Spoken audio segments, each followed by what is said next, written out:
অনেক বছর আগের কথা। রামপুর নামের একটি ছোট্ট গ্রামে থাকত রমেশ নামে এক সরল স্বভাবের ছেলে। দুর্ভাগ্যজনকভাবে খুব ছোটবেলাতেই সে তার বাবা মাকে হারায়।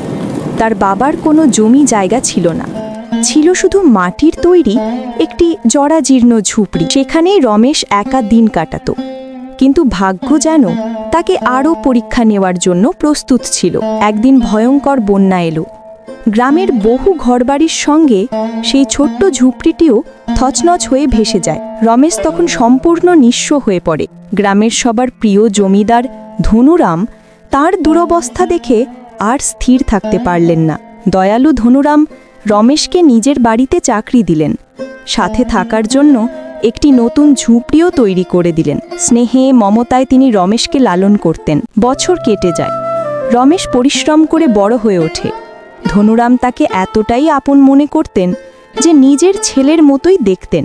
আর রমেশও ধনুরামকেই বাবার স্থানে বসিয়েছিল। একদিন বিকেলে উঠোনে বসে ধনুরাম বললেন, রমেশ, তুই তো এখন বেশ বড় হয়ে গেছিস, বিয়ে করার বয়স হয়েছে, সংসার করলে তোর কাজও ভাগ হয়ে যাবে। মালিক, আমার কোনো মেয়ে পছন্দ নেই। আপনি আমার বাবা মা, আপনি যার কথা বলবেন তাকেই আমি বেছে নেব।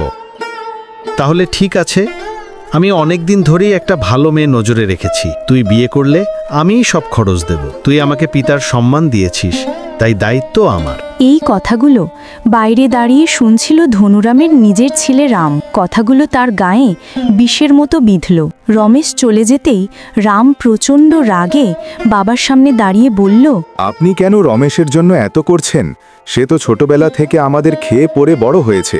এখন তার বিয়ের খরচাও আপনি দেবেন? আমি আপনার ছেলে, সে নয়। চুপ করো। রমেশও তো আমার সন্তান। সে সৎ, পরিশ্রমী আর আমাকে নিজের বাবার মতোই মানে।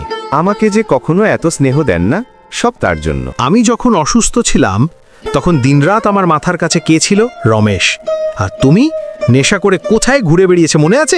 এটা শুনে লজ্জায় নয় বরং ক্ষোভে আগুন হয়ে ওঠে রাম। দাঁত চেপে সেখান থেকে বেরিয়ে যায়। কয়েকদিন পর রমেশের বিয়ে হয়ে যায় বিদিশা নামের এক শান্ত সক্ষম মেয়ের সাথে। নতুন সংসারে আনন্দে ভেসে যায় সে। বিদিশা, তুমি আমার জীবনে আলো হয়ে এসেছো। মালিক না থাকলে হয়তো আমার এমন জীবনও হতো না। ধনুরাম কাকা সোনার মতো মানুষ, কিন্তু তাদের এই সুখ রামের চোখে বিঁধতে লাগলো। ওদের সুখ বেশি দিন টিকতে দেব না। একদিন রাম তার বাবার কাছে এসে টাকা চাইল। বাবা, কিছু টাকা চাই। টাকা আবার কেন? নেশার জন্য? যাই হোক, এটা আমার ভবিষ্যতের সম্পত্তি, আমাকে টাকা দিতে হবে। তুমি আজ পর্যন্ত একটা পয়সাও উপার্জন করনি। এই সম্পত্তি পেতে হলে যোগ্যতা অর্জন করো। এই কথায় রামের মাথায় যেন আগুন জ্বলল। পরের দিন সকালে এক চাঞ্চল্যকর ঘটনা ঘটে। ধনুরামের আলমারি থেকে 20,000 টাকা উধাও। সব চাকরদের জিজ্ঞেস করা হলো, কিন্তু কোনো ফল নেই। ঠিক তখন রাম নাটুকে গলায় এসে বলল, বাবা, রমেশ ছাড়া আর কেই পারে? তার কাছেই তো আলমারির চাবি থাকে। মিথ্যে কথা, রমেশ এমন করতে পারে না। ঠিক তখনই ক্ষেত থেকে রমেশ ফিরে আসে। মালিক, কি হয়েছে? এত ভণ্ডামি করো না, টাকা তুমি চুরি করেছো। আমার উপর যদি এমন সন্দেহ হয় তাহলে আমি মালিকের ঘরে থাকতে চাই না। বলো, টাকা কোথায় লুকিয়েছো, না হলে লাথি মেরে বের করে দেব। বিদিশা রমেশকে সান্ত্বনা দিয়ে প্রমাণ খুঁজতে শুরু করে।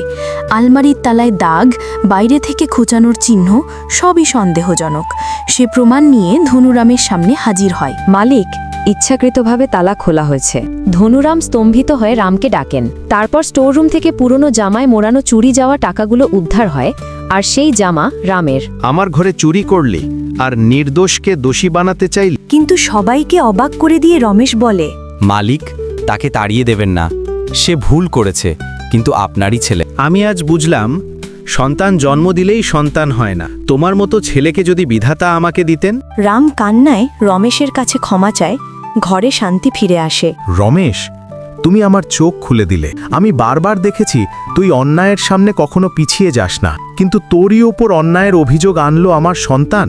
রমেশ, আমাকে ক্ষমা করে দে। তোকে বাবার স্নেহ পেতে দেখে আমার হিংসে হতো। ভেবেছিলাম তোকে সরিয়ে দিলেই সব ফিরে পাবো, কিন্তু আমি ভুল করেছি, খুব ভুল। রামধন ভাই, ভুল করলে ঠিক করে নিলেই সব ঠিক হয়। আমরা দুই ভাই এমন ভাবেই থাকব। আজ আমি গর্বিত। রমেশ, তুমি যেভাবে এই সংসারের মান রেখেছ, সেটা আমার নিজের ছেলেও পারে না। আমি রামকে নতুন করে সুযোগ দেব, তবে তার সাথে তুইও থাকবি, যাতে সে সঠিক পথে থাকে। আজ থেকে রমেশ আমার বাড়ির কাজের প্রধান, সব দেখভাল করবে, আর রামধান তার সাথে থেকে সব শিখবে। গ্রামের সবাই হাততালি দিয়ে বলল, রমেশের মতো সৎ ছিলে গ্রামে আর নেই। রাম মাথা নিচু করে দাঁড়িয়েছিল। আজ থেকে আমি বদলে যাব। দিন কেটে সপ্তাহ হলো। রাম আগে যেখানে খেতে কাজ দেখাশোনার খবরই রাখত না, এখন রমেশের সাথে ভোরে উঠে মাঠে চলে যেত। রমেশ হাত ধরে ধরে শিখিয়ে দিত। রাম ভাই, দেখো, জমির কাজ নিজের মতো করলে জমিও তোমাকে ভালোবাসে। রাম মাথা নাড়ত, মন দিয়ে শিখত। রাম মাথা নাড়ত, মন দিয়ে শিখত। একদিন বিদিশা টিফিন নিয়ে মাঠে গেল। দেখল রাম ঘেমে ভিজে কাজ করছে। বিদিশা বলল, আজকাল তো অনেক পরিশ্রমী হয়ে গেছো রাম দাদা। দুষ্টুমি, নেশা, ঝগড়া এসব করে কিছুই মেলে না। রমেশ আমাকে চোখে আঙুল দিয়ে সত্যিটা দেখিয়েছে। মানুষ ভুল করতেই পারে, কিন্তু ভুল বুঝে ঠিক পথে ফিরলেই মানুষ বড় হয়। এক সন্ধ্যায় ধনুরাম উঠোনে বসেছিল। রমেশ আর রাম ক্ষেত থেকে ফিরছে। ধনুরাম দুজনকে দেখে বললেন, এই তো চাইছিলাম আমার দুই ছেলে একসাথে কাজ করুক, আজ আমার মন ভরে গেল। বাবা, আমি আপনাকে আর হতাশ করব না। আমি সত্যি বদলাতে চাই।